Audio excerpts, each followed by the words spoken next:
University grants কমিশনে আমি আ আমি একটু আগে থেকে কথা বলি যে এটা ২০২৪ এর পর থেকেই পট পরিবর্তন যখন হয়ে গেল, ফ্যাসিস্ট রেজিম যখন চলে যায়, চলে যাওয়ার পরেই ইউজিসিতে সচিব ফখরুল ইসলাম ওই আন্দোলনের সময় আমাদেরকে রাজাকারের বাচ্চা বলে গালি দেয় এবং নিজে ফেসবুকে পোস্ট করে।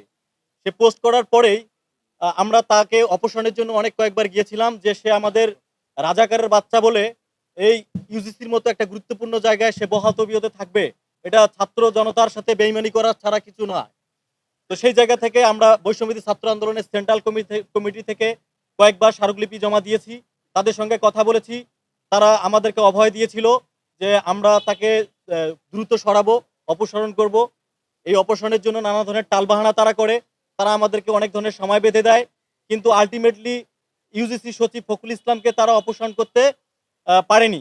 না পারার পিছনে কারণ ছিল তাদের যে ফ্যাসিস্ট রেজিমের যে গুরুত্বপূর্ণ দপ্তরে যারা কাজ করে যাচ্ছে এখন পর্যন্ত, এরা প্রত্যেকটা দপ্তরে আওয়ামী লীগকে পুনর্বাসন করার জন্য কাজ করতেছে। তো আওয়ামী লীগকে পুনর্বাসন যারা করবে আমরা তাদের বিপক্ষে কাজ করে যাচ্ছি। কোথাও আওয়ামী লীগ পুনর্বাসন হবে, আমরা বৈষম্যবিরোধী ছাত্র আন্দোলন কোনোভাবেই মেনে নিব না। তো আপনারা দেখতেছেন নির্বাচনের পরে আমাদের মধ্যে একটা নতুন চাহিদা, আমাদের একটা নতুন দেশ, আমাদের নতুন মন্ত্রিসভা গঠন হচ্ছে, সবাই নতুন। তো সেই জায়গা থেকে আমরা নতুন মন্ত্রীদের কাছ থেকে, নতুন প্রধানমন্ত্রীর কাছ থেকে আমরা আশা করব যে এই যে ফ্যাসিস্ট যারা কর্মচারী বা আমলা গত ১৬ বছর শেখ হাসিনাকে সার্ভিস দিয়ে গেছে, তারা যেন আর এই নির্বাচনের পরে বা নির্বাচন হয়ে যাওয়ার পরে, সরকার গঠন হওয়ার পরে তারা যেন এদেরকে এই ধরনের সার্ভিস দিতে না পারে। তাদের বিরুদ্ধে আপনারা জিরো টলারেন্স নীতি অবলম্বন করবেন। আপনারা আরো দেখেন যে নির্বাচনের পরেই বিভিন্ন জায়গায়, বিভিন্ন স্থানে নানা ধরনের অরাজকতা তৈরি হচ্ছে, নানা ধরনের সন্ত্রাসী কার্যক্রম তৈরি হচ্ছে।